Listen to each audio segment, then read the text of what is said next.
به نام خدا. سلام دوستان عزیزم، وقتتون بخیر باشه.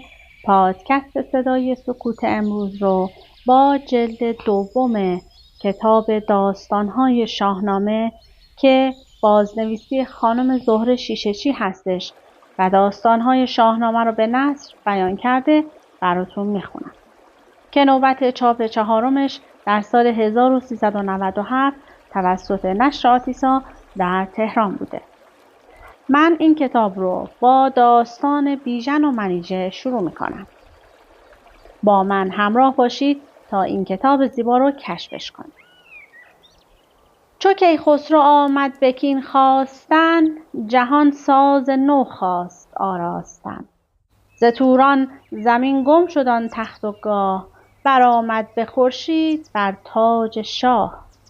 بپیوست با شاه ایران سپهر، بر آزادگان بر بگسترد مهر.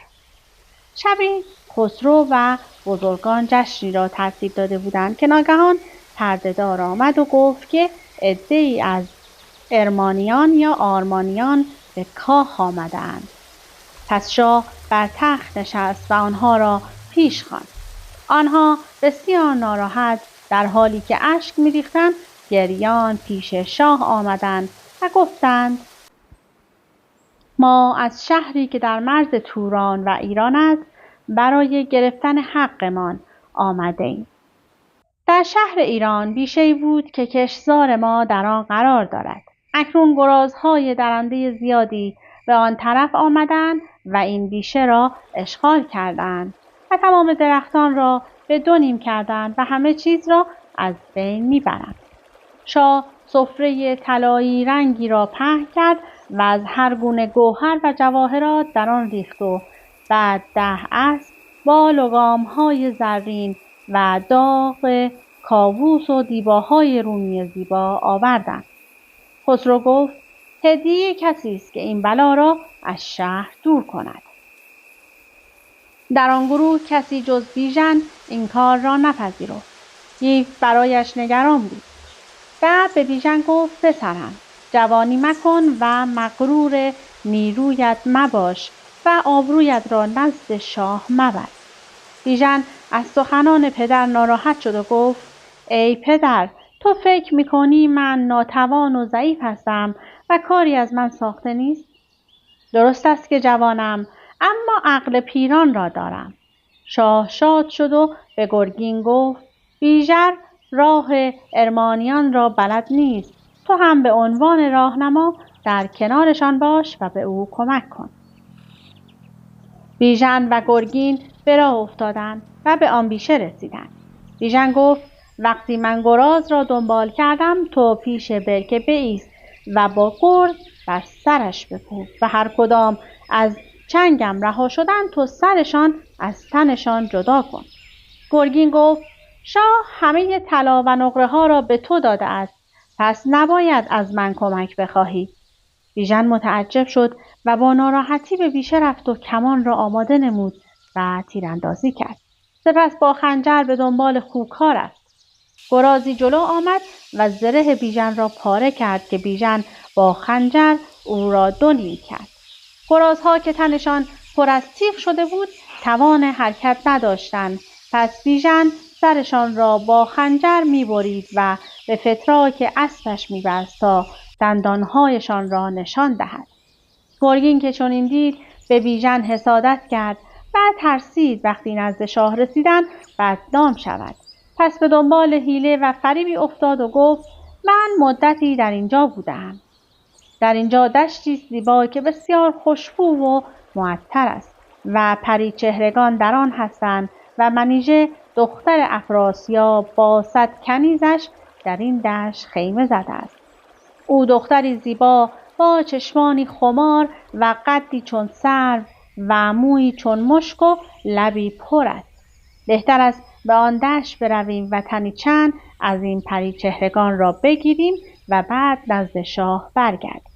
بیژن از روی جوانی و خامی پذیرفت و هر دو به راه افتادند.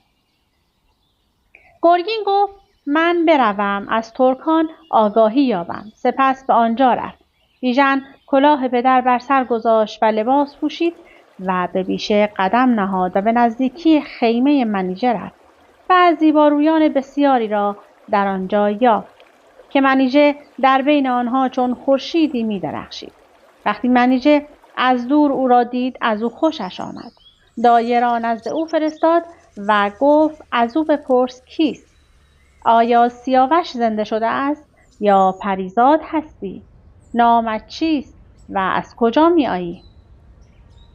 سیاوش نیم، نز پریزادگان، از ایرانم از تخم آزادگان. منم بیژن گیو ز ایران به جنگ، به زخم گراز آمدم بی درنگ. دایه پیام منیژه را به بیژن رساند. بیژن خندید و گفت به او بگو نه سیاوش هستم و نه پریزاد، بلکه من ایرانیم و بیژن پسر گیو هستم و از جنگ گرازان آمدم.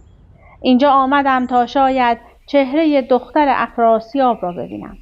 سپس گفت ای زن، تو کاری کن که من نزد دختر افراسیاب بروم و او با من به مهر و محبت رفتار کند. دایه با منیژه صحبت کرد و منیژه پیام فرستاد و او را نزد خود خواند و بیژن به خیمه او رفت. منیژه به پیشوازش آمد. شاد بودند و رود می‌خواندند، می‌نواختند. 3 روز گذشت و موقع رفتن شد.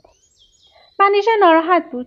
پس به کنیزانش دستور داد دوای بیهوشی به بیژن خوراندند و او را در چادر خود قرار داد. وقتی به شهر رسیدند چادری بر بیژن پوشاند و او را به کاخش برد. وقتی بیژن به هوش آمد و خود را در کاخ افراسیاب و در کنار منیژه دید به خود پیچید و به خدا پناه برد و بر گرگین نفرین کرد. چو بگذشت یک چند گاه این چنین، پس آگاهی آمد به دربار از این. نهفته همه کارشان باز جست، به ژرفی نگه کرد کار از نخست. منیژه گفت دلت را شاد کن و آسوده باش.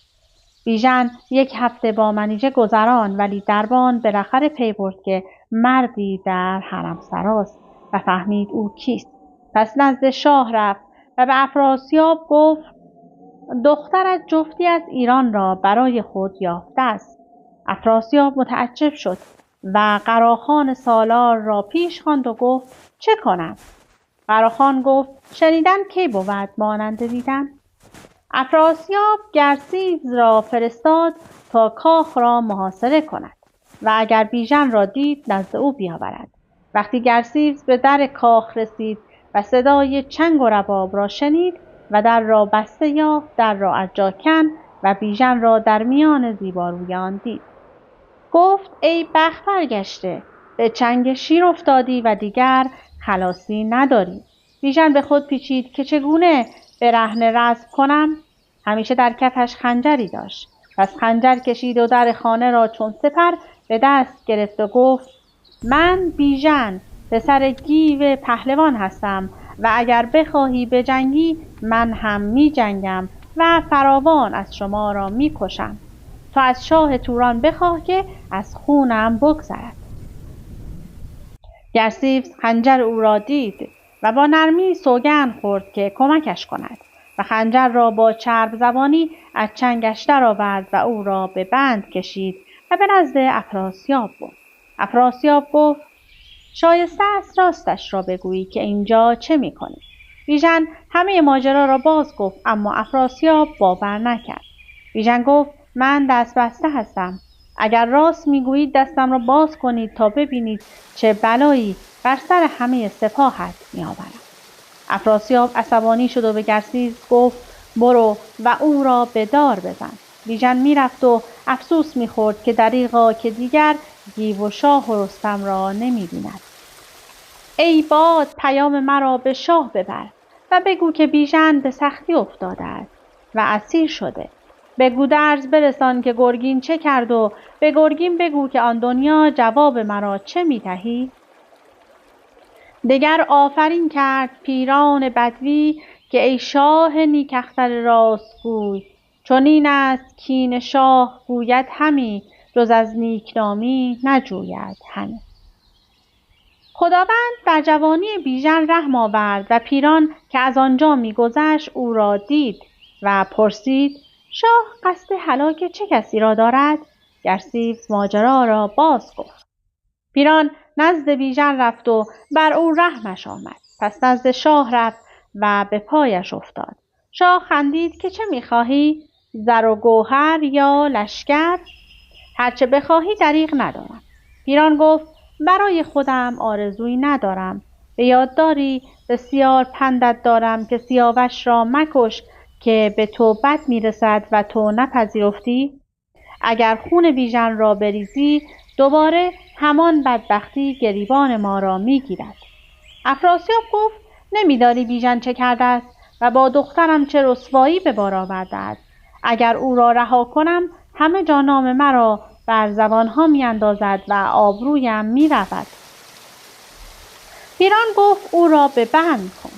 شاه پذیرفت و به گرسیس گفت: دو دستش را با غر و زنجیر ببند و سرنگون در چاهی رها کن تا دیگر خورشید و ماه را نبیند و سنگی که از آن اکوان دیو بود بر در چاه قرار بده و بعد نزد منیژه برو و او را از تاج و تخت دور کن و بگو تو مایه ننگ ما هستی و میتوانی نزد محبوبت بر سر چاه بمانی. گرسیس چنین کرد. منیژه افتان و خیزان بر سر چاه گریه میکرد و از هر دری نانی میگرفت و از سوراخ چاه به بیژن میداد. گرگین 1 هفته منتظر بیژن ماند ولی اثری از او نیافت. از کارش پشیمان شد و به دنبال بیژن رفت ولی در بیشه اثری از بیژن ندید. فقط اسب بیژن آنجا بود. پس به ایران شتافت. وقتی شاه فهمید که بیژن با گرگین نیست نخواست به گیو اطلاع دهد ولی گیو هم از موضوع باخبر شد و گریان آمد تا ببیند چه بلایی به سر بیژن آمده است. گرگین به گیو گفت: او از اسب افتاد و در خاک سرش از سرش جدا شد و مرد. گیو گریان شد و مویه سر داد و شرح ماجرا را از گرگین پرسید. گرگین گفت: همه گرازها را کشتیم و به سوی ایران آمدیم. گوری از مرغزار آمد و گویی از نژاد رخش بود و همچون باد میتاخت. بیژن کمند کشید که او را بگیرد. ناگاه دیدم اثری از بیژن نیست و تنها اسبش را یافتم. مدتی منتظر ماندم اما چون میترسیدم برگشتم چون گور همان دیو سپید بود. وقتی گیو این سخن را شنید فهمید که دروغ میگوید و میخواست او را بکشد اما به خود گفت: چه فایده؟ بیژن که زنده نمیشود. صبر میکنم تا این سخن را نزد شاه بگوید و گناهش آشکار شود. و از آنجا بیامد به نزدیک شاه. دو دیده پر از خون و دل کینه خواه. برو آفرین کرد کای شهریار همیشه جهان را به شادی گذار. انوشه جهاندار نیک اخترا نبینی که بر سر چه آمد مرا؟ گیو گریان نزد شاه رفت و موضوع را گفت و داد خود را از گرگین طلبید. شاه رنگش پرید و به خاطر بیژن دلتنگ شد و به گیو گفت: نترس که موبد به من گفت که به زودی به توران لشکر میکشم و آنجاست که من بیژن را مییابم و او را نیز به کینه‌خواهی سیاوش میجنگد. وقتی گرگین به درگاه شاه رسید دندانهای گراز را در برابر شاه قرار داد. شاه از بیژن پرسید و گرگین دوباره همان دروغها را گفت. خسرو دستور داد تا او را به بند کشند و سپس سوارانی فرستاد تا از بیژن آگاهی یابند. شاه به گیو گفت: باید تا فروردین صبر کنیم تا من در جام نگاه کنم و جای بیژن را بیابم. سوارانی که به توران فرستادند نشانی از بیژن ندیدند. وقتی نوروز شد شاه جام را آورد و در آن نگریست و همه 7 کشور را زیر نظر گرفت تا به گرگساران رسید و بیژن را در چاهی بسته یافت و دختری از نژاد کیان به او غذا میرساند و کمکش میکرد. پس شاد شد که بیژن زنده است و به گیو گفت: نامه مرا نزد رستم ببر و بگو فوراً بیاید. گیو به سیستان رفت. وقتی زال گیو را پژمرده دید از حالش پرسید و از ایرانیان سوال کرد و گیو ماجرا را باز گفت. زال گفت لحظه ای استراحت کن تا رستم از شکار برگردد. رستم آمد و گیو از او کمک خواست و نامه شاه را به او داد. رستم گریان شد چون همسرش خواهر گیو بود و فرامرز را از او داشت و از آن سو دخترش همسر گیو بود و بیژن نوه رستم بود. 3 روز اندر این خان من شاد باش، ز رنج و ز اندیشه آزاد باش، که این خانه زان خانه بخشیده نیست، مرا با تو گنج و تن و جان یکیست. 4 سوی شهر ایران شویم، به نزدیک شاه دلیران شویم. گیو 3 روز آنجا بود و روز 4 با رستم و سپاهش به نزد خسرو رفتند. خسرو رستم را کنار خود نشاند و گفت هرچه از سلاح و اسب و لشکر می‌خواهی در اختیار توست. از آن سو گرگین پیامی نزد رستم فرستاد و گفت بخشش مرا از شاه بخواه که پشیمانم. رستم به فرستاده گفت به او بگو تو مکر به کار بردی، اما با این حال من از خسرو می‌خواهم تو را ببخشد. ولی اگر بیژن از بند رها شد و زنده ماند، بدان تو هم رها شده ای، وگرنه امیدی به زندگی خود نداشته باش. رستم درباره گرگین با شاه سخن راند. شاه گفت سوگند خوردم تا بیژن رها نشود او را از بند جدا نکنم. رستم گفت شاه او را به من ببخشد و شاه پذیرفت.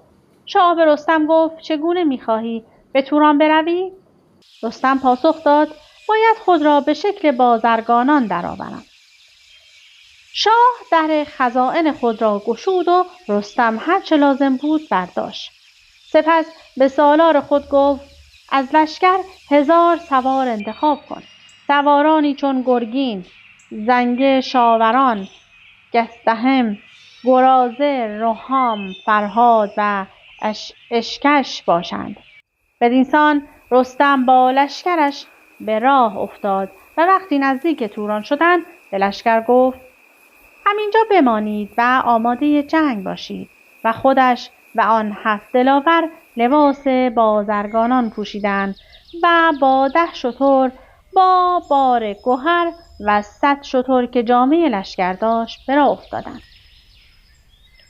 در مرز توران شهری بود که پیران هم قسمتی از آن شهر را داشت و او آن روز به شکار رفته بود. وقتی از شکار برگشت رستم او را دید و با 2 اسب پر از گوهر به نزد او رفت. پیران گفت کیستی و از کجا میایی؟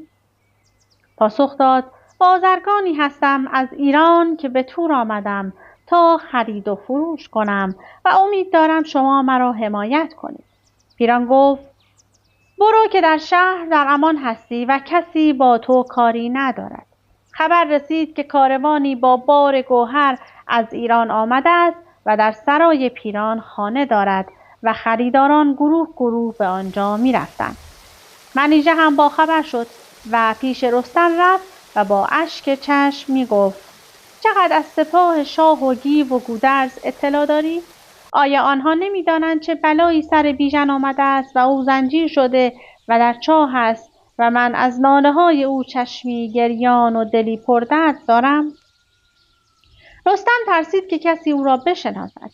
پس بانگ زد که من کسی را نمی شناسم، نه خسرو، نه گیو و نه گودرز. راحت را بگیر و برو. منیژه به رستم نگاه کرد و زارگریست و گفت اگر حرف نمیزنی مرا از پیش خود مران که دلی پردرد دارم. آیا آیین ایرانیان این است که با درویش و دردمند اینگونه برخورد کنند؟ رستم با نرمی با او سخن راند که من آنها را نمیشناسم و بعد پرسید چه بلایی سر تو آمده است؟ چرا از ایران و شاه آنجا میپرسی؟ منیژه همه ماجرا را تعریف کرد و از بدبختی بیژن سخن راند و گفت اگر به ایران رفتی به درگاه خسرو برو و به آنها بگو که بیژن اینجاست. بگسترد بیژن پس آن نان پاک. پر امید یزدان دل از بیم و باک. چو دست خورش برد زان داوری، بدید آن نهان کرده انگشتری. نگینش نگه کرد و نامش بخواند، ز شادی بخندید و خیره بماند. رستم به منیژه غذا داد و مرغی را در نان پیچید و بدون اینکه منیژه بفهمد انگشتر خود را در آن نهاد و گفت این را برای آن بیچاره که در چاه است ببر. منیژه غذاها را برای بیژن برد و به او داد. بیژن به غذا نگریست و به منیژه گفت این غذاها را از کجا آوردی؟ منیژه گفت از بازرگانانی که از ایران آمدند گرفتم. بیژن انگشتر را دید، شناخت و خندید. منیژه گفت چه جای خندیدن است؟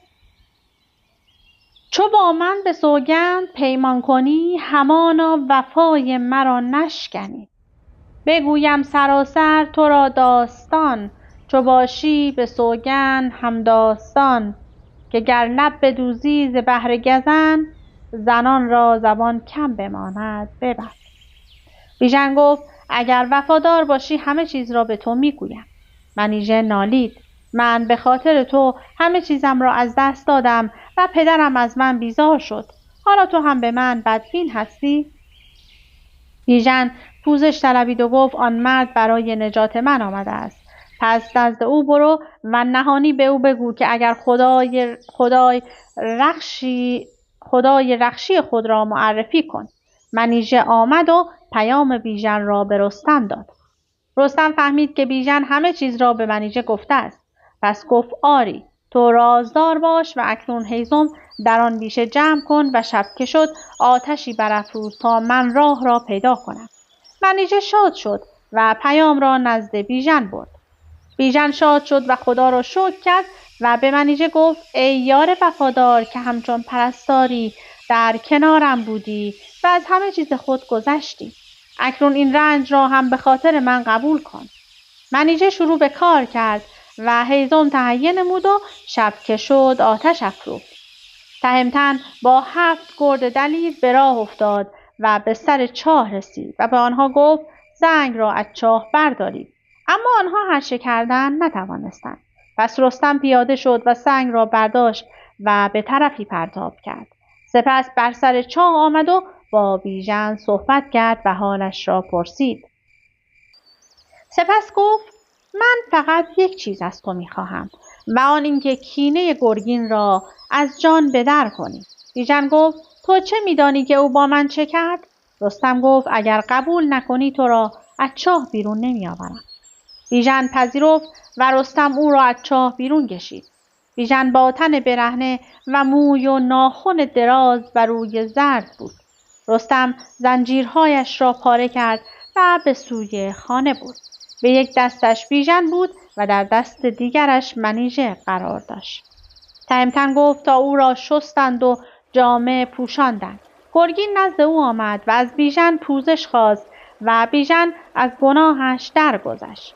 رستم لباس نبرد پوشید و از بر رخش نشست و با دیگر سواران مهیا شد و به بیژن گفت تو با اشکش یا اشکش و منیژه برو که بسیار رنج دیده‌ای و توان جنگ نداری. من امشب باید انتقام سختی از افراسیاب بگیرم. چو بیژن شد از بند و زندان رها، ز بند بدانیدش نراژدها، سپاهی ز توران به هم برشکست، همه لشکر دشمنان کرد پست. بیژن قبول نکرد و گفت من هم میتوانم بجنگم. پس رستم و یاران رفتن و بار و بنه را به اشکش سپردند. پس به درگاه افراسیاب رسیدند و سر از تن همه سران جدا نمودند. رستم از دهلیز فریاد زد که خوابت بر تو ناخوش باد، تو بخوابی و بیژن در رنج باشد. پس بدان که رستم آمده و بیژن را نجات داده است و تو باید بدانی کسی به دامادش زیان نمی‌رساند. افراسیاب بانگ زد و تورانیان را صدا کرد، اما پهلوانان همه غنایم و پریچهرگان افراسیاب را برداشتند و به راه افتادند. سپس رستم به سپاهی که بیرون شهر بود پیام فرستاد که مهیای کارزار شوند. وقتی خورشید سر زد، سپاهی بسیاری از تورانیان آماده شده بودند. به رستم خبر دادند که زودتر آماده شد که تعدادشان بیشتر می شود. اما او گفت باکی نیست.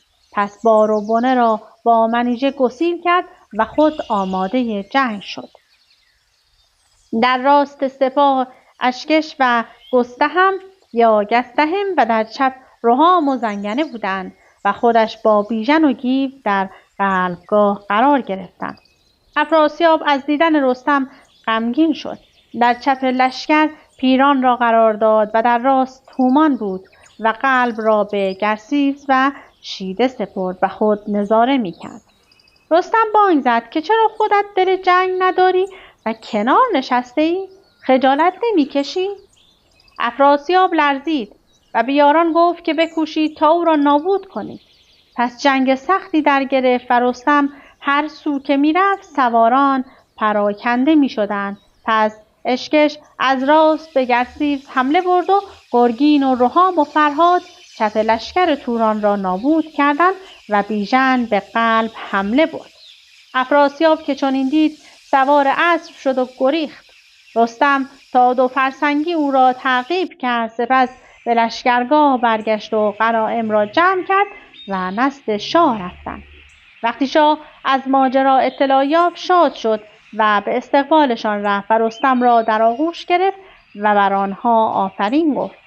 خسرو جشنی بیاراست و همه را بار داد و سپس مال و خواسته و خلعت فراوان به رستم و سپاهیان بخشید و رستم به زابل برگشت. شاه به دیگر بزرگان هم هدیه‌های فراوان بخشید. بفرمود تا بیژن آمدش پیش، سخن گفت زان رنج و تیمار خویش. از آن تنگ زندان و رنج زوار، فراوان سخن گفت با شهریار. وز آن گردش روزگاران بد، همه داستان پیش خسرو بزد. سپس بیژن را فرا خواند و از رنج و تیمارش پرسید و بیژن همه را باز گفت و از ناراحتی‌های منیژه و وفاداری او یاد کرد. پس شاه مال و خواسته فراوانی به بیژن داد و گفت که نزد منیژه ببر و با او به مهربانی رفتار کن و با هم به شادی و خرمی زندگی کنید. این هم داستان بیژن و منیژه. برای اینکه خیلی وقت زیادی نداریم، برای همین من یک داستان خیلی کوتاه دیگه انتخاب میکنم و یک مقدارش رو برای شما میخونم. متاسفانه داستان کوتاهی وجود نداره. من مقداری از داستان فرود سیاوش رو برای شما میخونم. چو خورشید بنمود بالای خویش، نشست از بر تند بالای خویش. به زیر اندر آورد برج بره، چنین تا زمین زرد شد یکسره. تبیره برآمد ز درگاه طوس، همان ناله بوق و آوای کوس. ز کشور برآمد سراسر خروش، زمین پرخروش و هوا پر ز جوش. از آواز اسبان و گرد سپاه، بشد قیرگون روی خورشید و ماه. ز چاک سلیح و ز آوای پیل، تو گفتی بیایند گیتی به نیل.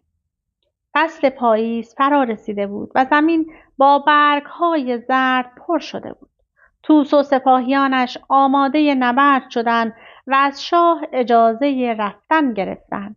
شاه گفت در راه کسی را میازارید و اگر کسی با تو نمی جنگد کاری با او نداشته باش و این را بدان که پدرم از دختر پیران پسری داشت به نام فرود که جوان و همسال من بود و الان با مادرش در کلات است و او کسی از ایران را به نام نمی شناسد. او سپهدار بزرگی است. پس شما از راه بیابان بروید که با او روبرو نشوید. طوس پذیرفت و رفت تا به دوراهی رسید که یک طرف بیابان و طرف دیگر کلات بود. طوس به گودرز گفت بهتر است از کلات برویم و بی جهت به بیابان نرویم. گودرز گفت شاه تو را سپهدار لشکر کرد، پس از فرمان شاه سر مپیچ. طوس گفت فکرش را نکن. گذر زی کلات هیچ گونه مکن. گران ره روی خام گردد سخن. روان سیاوش چو خورشید باد. بدان گیتیش جای امید باد. پسر بودش از دخت پیران یکی. که پیدا نبود از پدر اندکی. پس از راه کلات راه افتادند و در راه همه شهرها را سوزاندند و نابود کردند و فرمانهای خسرو را به جا نیاوردند. به فرود خبر رسید که سپاهی از جانب برادرش به توران می آید. او درهای دژ را بست و نزد مادر رفت. جریره زنی بود مام فرود. ز بهر سیاوش دلش پر ز دود. بر مادر آمد فرود جوان. بدو گفت کای مام روشن روان. از ایران سپاه آمد و پیل و کست. به پیشش سپه در سرافراز توست. چه گویی چه باید کنون ساختن. نباید که آرد یکی تاختن. جریره که خود از کشته شدن سیاوش دلی پردرد داشت به فرود گفت برادرت پادشاه ایران است و به کینخواهی پدرت سپاه را به اینجا گسیل داشته است. پس تو هم باید به کینخواهی پدرت کمر ببندی و با او همراه شوی. پس ببین که سالار ایرانیان کیست. پیکی نزدش بفرست و آنها را مجهز کن و خود نیز با سپاهت آنها را یاری بده. چون این گفت از آن پس به مادر فرود که از ایران سخن با که باید سرود. که باید که باشد مرا پای مرد. از این سرفرازان روز نبرد. که از ایشان ندانم کسی را به نام. نیامد بر من درود و پیام. فرود گفت من آنها را نمی شناسم. به چه کسی پیام و درود بفرستم؟ جریره گفت از بهرام و زنگه شاوران که از یاران پدرت بودند کمک بخواه و بی سپاه نزد آنان برو. فرود پذیرفت و با تخوار به راه افتاد و به تخوار گفت هر کس را میشناسی به من معرفی کن. تخوار گفت آنکه در جلوی سپاه با درفش بزرگ است طوس است و درفش بعدی از آن عمویت فریبرز است و درفش ماه پیکر از آن گستهم است و بعدی زنگه شاوران است و در پشت او بیژن است. درفشی که از ببر است از آن شیدوش است و در پشت او گرازه می باشد. درفشی که پیکر گاو میش در آن است از آن فرهاد است و درفش گرگ پیکر از آن گیو است و درفش شیر گودرز کشواد است و درفشی که شکل پلنگ است متعلق به ریو است و در پشت او نستوه است و بعدی بهرام است. خب تا همینجا بیشتر فرصت نکردم که برای شما بخونم. بسیار این داستان زیباست. حتما برای خودتون تهیه کنید. چون به نثری زیبا بیان شده و ساده است میتونید راحت متوجه بشید و با لذت این کتاب رو بخونید. از اینکه با من همراه بودید سپاسگزارم. تا وایس بعدی خدا نگهدارتون.